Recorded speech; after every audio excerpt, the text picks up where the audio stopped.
16 বছর 18 বছর আপন ঘরে মা বাবার ঘরে ঘুমায় সন্তান, কোনো দিন ফজরের নামাজ পড়ে না। মায়ের চোখেও এক ফোঁটা পানি নাই, বাবার চোখেও এক ফোঁটা পানি নাই। মা বাপ কেমনে মেনে নিল, সন্তানে বা কেমনে মেনে নিল, এভাবে কেমনে আল্লাহকে ভুলে গেল। ইয়া আইয়ুহাল ইনসান মা গাররাকা বিরাব্বিকাল কারীম। রব্বুল আলামিন বলে, বান্দা হে মানুষ, আমার মতো দয়ালু মেহেরবান মনিব থেকে কে তোমাকে ধোঁকা দিল? কে দিল? এত বড় আসমান দিয়ে আমি আল্লাহ সাজাইলাম, এত বড় জমিন আমি আল্লাহ তোমার জন্য বিছিয়ে দিলাম, এত বড় কায়নাত আমি রব্বুল আলামিন বানাইলাম, বিনিময়ে আমি বুঝি একটা সেজদা পাইলাম না? কেমনে পারলা বান্দা? মা গাররাকা বিরাব্বিকাল কারীম। আল্লাহ বলে, বান্দা কে তোমারে ধোঁকা দিল? বান্দা এমন কোন বন্ধু পেলে, এমন কাকে পেয়ে গেলা বান্দা, যাকে পেয়ে তুমি আমার মতো মালিককে ছেড়ে দিলা? 7 আসমান দিয়ে 7 জমিন দিয়ে 24 ঘন্টা নিঃশ্বাস দিলাম, চোখ নাক কান দেহ অঙ্গ প্রত্যঙ্গ সচল রাখলাম। এত কিছুর বিনিময়ে আমি বুঝি তুমি বান্দার দিল মন পাইলাম না, তোমার বুঝি দিল গলাইতে পারলাম না। হায় হায়, 1 মিনিট ভাইবে, কোনো এক বেনামাজি কেউ যদি এখানে থাকো ভাই, 1 মিনিট ভাইবে, আজকেই ভাইবে, ঘুমাইবার আগেই ভাইবে। নবীজি জিজ্ঞেস করবে, উম্মত আমি 23 বছর উম্মত, হাসরের ময়দানে নবী বলবে, আমলনামা দেখাইয়া বলবে, প্রত্যেককে সুপারিশের জন্য নবীজির কাছে চাইতে হলে আমলনামা জমা দিতে হবে। ওমা, সুপারিশের কোনো কাগজপত্র নাই, কথা কোনা, কোনো নিয়ম কানুন নাই নাকি?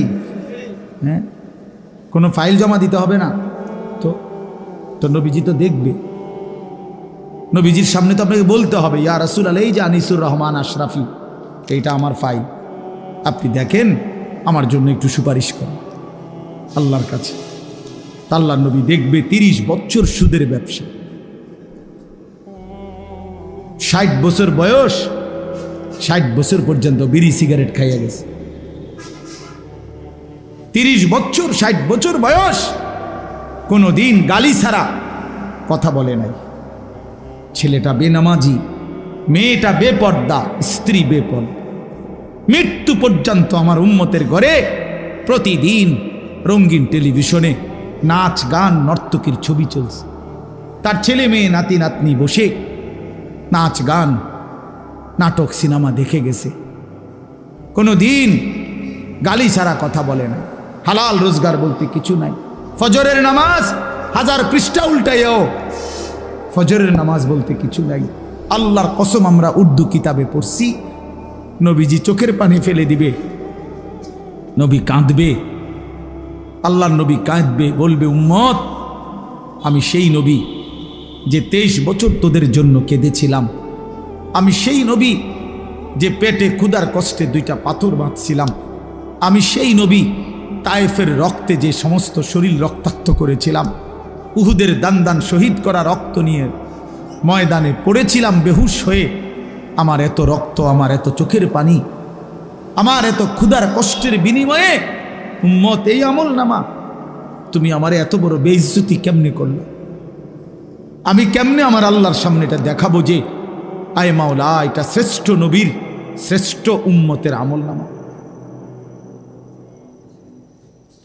বলে, কোনো বাপ যদি 8 বছর ছেলেটাকে ইউনিভার্সিটিতে পড়ায়, তো গরিব বাপ তার ছেলেটাকে মনে করেন ভিটা মাটি বসত সব বেচ্চা, নিজে না খাইয়া ছেলেটার লাখ লাখ টাকা পড়ালেখার খরচ দিছে।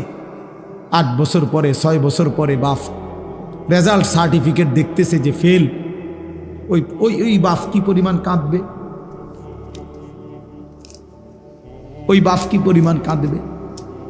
ওই বাপ বলবে না যে, বাপ আমি তোরে মানুষ করার জন্য, তোর পড়ালেখার খরচ দেওয়ার জন্য ভিটাটা বেচা ফেলছি, মাটিটা বিক্রি করে ফেলছি।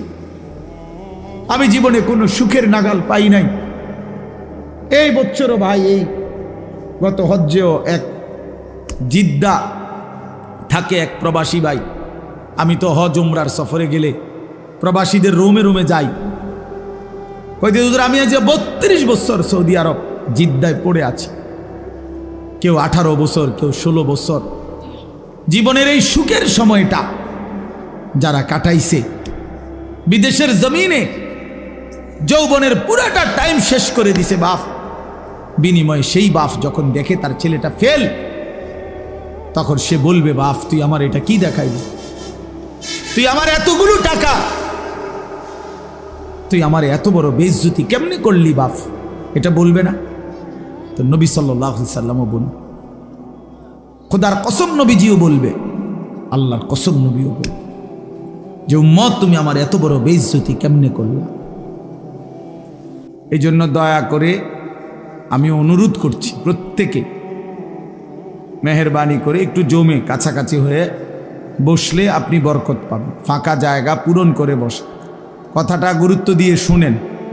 আপনি যদি মনে করেন যে একজন আলেমের এই কথাটাই শুনলেন না, তো আপনি যে সামনে কি শুনবেন এটা তো বুঝাই যায়,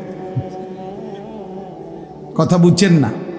তাইলে প্রথম কথাই যেহেতু পাত্তা দিলেন না, তো পরের কথা আর কি শুনবেন? তার তো বুঝাই যায়, ডগ দেখেই তো বোঝা যায় যে কি হবে সামনে। এই জন্য দয়া করে জমে বসলে ভালো। হাদিসের মধ্যে আছে, আল্লাহ নবী সাল্লাল্লাহু আলাইহি ওয়াসাল্লাম বলছেন, মান রাআ ফুরজাতান ফাজালাসা ফিহা ফাকাদ আওয়া ইলাল্লাহ। নবী সাল্লাল্লাহু আলাইহি ওয়াসাল্লাম বলেন, একেবারে বুখারীর হাদিস, বুখারী শরীফের প্রথম খণ্ডের হাদিস। নবী সাল্লাল্লাহু আলাইহি ওয়াসাল্লাম বলেন, যে ব্যক্তি কোনো দিনই মজলিসে ফাঁকা জায়গা দেখল অতঃপর নিজে পূর্ণ করে বসল, তো সে আল্লাহ তাআলার আশ্রয় ঠিকানায় পৌঁছে গেল। আচ্ছা বলেন তো কেমন ফজিলত এটা? মানে আল্লাহ তাকে নিজের করে নিলেন, নিজের করে নিলেন। এই জন্য ফাঁকা জায়গা দিনই মাজমায় পূরণ করে বসা অনেক নেকি, অনেক নেকি। হাদিসের মধ্যে আছে, নবী সাল্লাল্লাহু আলাইহি ওয়াসাল্লাম বলছেন, লাউ তা'লামুনা মা ফিন নিদা ওয়াস সাফফিল আউয়াল সুম্মা লাম ইয়াজিদু ইল্লা আন ইস্তাহামু আলাইহি লাস্তাহামু। নবীজি বলেন, আমার উম্মত মসজিদে আজান দেওয়া এবং মসজিদে প্রথম কাতারে বসা, এই দুই আমলের মধ্যে কি পরিমাণ নেকি যদি তোমরা বুঝতা, তাইলে লটারি দিয়ে হলেও নিজেদের মধ্যে এই দুইটি আমলে যত্নবান হইত।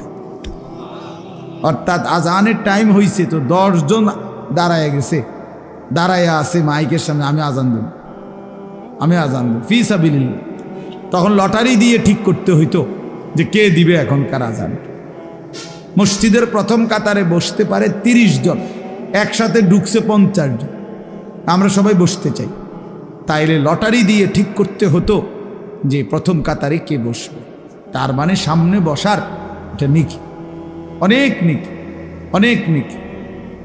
এই জন্য সব সময় মনে রাখবেন, ওলামায়ে কেরামের চোখের কাছে, দ্বীনি মজমার চোখ কাছে বসার মধ্যে বরকত বেশি। মুসলিম শরীফের হাদিস আছে, আল্লাহ নবী সাল্লাল্লাহু আলাইহি ওয়াসাল্লাম বলেন, খায়রু সুফুফির রিজালে আউয়ালুহা ওয়া শাররুহা আখিরুহা। পুরুষের জন্য সর্বোত্তম হলো প্রথম কাতার, সবচেয়ে অপছন্দনীয় হলো পিছনের কাতার। রাসূলুল্লাহ সাল্লাল্লাহু আলাইহি ওয়াসাল্লাম বলছেন, আর ওয়া খায়রু সুফুফিন নিসাই আখিরুহা ওয়া শাররুহা আউয়ালুহা। আর মহিলার জন্য সবচেয়ে উত্তম হলো পেছনের কাতার, সবচেয়ে অপছন্দনীয় হলো প্রথম কাতার। মহিলা পুরুষের সামনে থাকা এটা অপছন্দনীয়, অপছন্দনীয়। এটা ইউরোপ বানায় নিছে, লেডিস ফার্স্ট, না না লেডাস ফার্স্ট, মানে এটা আমি বানাইলাম আর ইংরেজি। পুরুষ আগে, পুরুষ আগে। অধিকার এবং মর্যাদা, এই কথার অর্থ আল্লাহ তাআলার নিজামকে উলটপালট করা না। কোনো কিছুকে সম্মান দিতে হইলে, অধিকার দিতে হইলে এর অর্থ এই না যে আল্লাহর বিধান রসুলের বিধানকে লঙ্ঘন করা আর এটার দ্বারা অধিকার প্রতিষ্ঠিত করা, না এটার দ্বারা অধিকার হয় না, প্রকারান্তরে অধিকার খর্ব করা হয়, খর্ব করা হয়। এই জন্য আল্লাহ নবী সাল্লাল্লাহু আলাইহি ওয়াসাল্লাম বলছেন নারীর জন্য পেছন, অর্থাৎ সে পিছনে হাঁটবে, পুরুষ সামনে হাঁটবে, পুরুষ সামনে থাকবে। হযরত মূসা আলাইহিস সালাম তাফসীরের মধ্যে আছে, মূসা আলাইহিস সালাম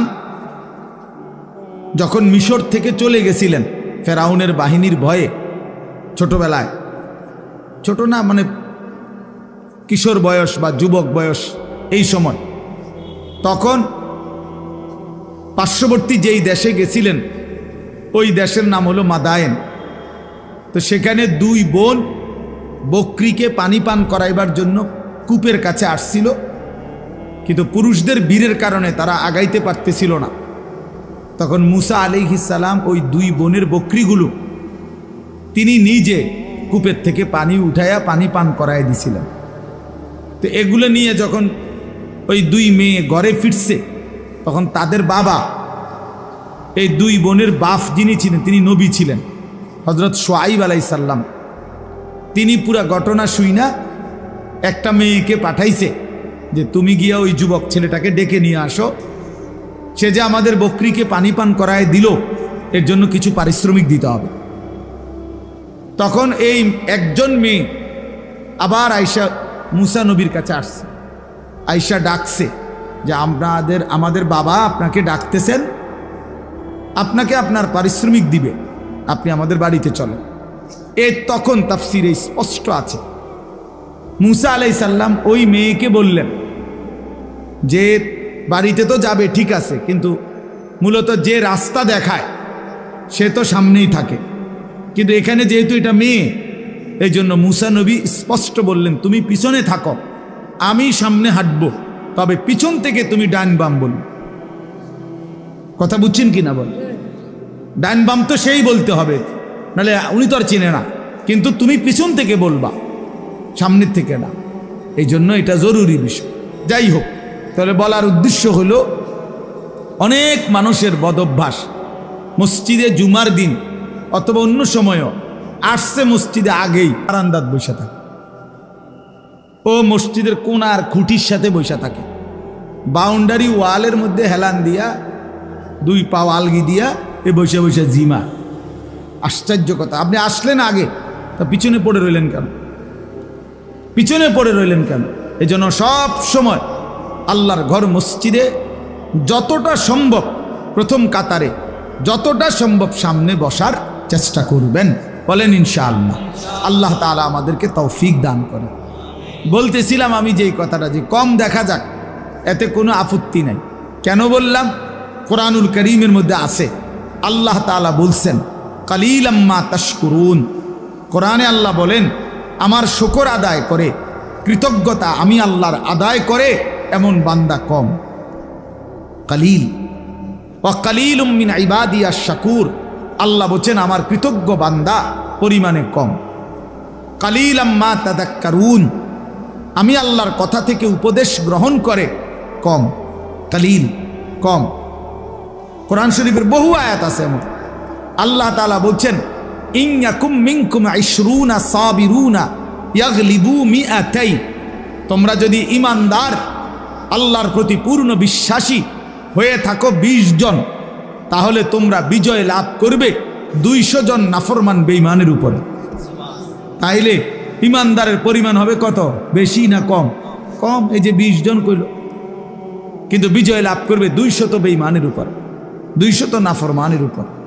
কোরআন শরীফে আল্লাহ বলছেন কাম মিন ফিআতিন কালিলাতিন গালাবাত ফিআতান কাসীরা, অল্প সংখ্যক ঈমানদারি বিজয় লাভ করে বেশি সংখ্যক বেঈমানের উপরে।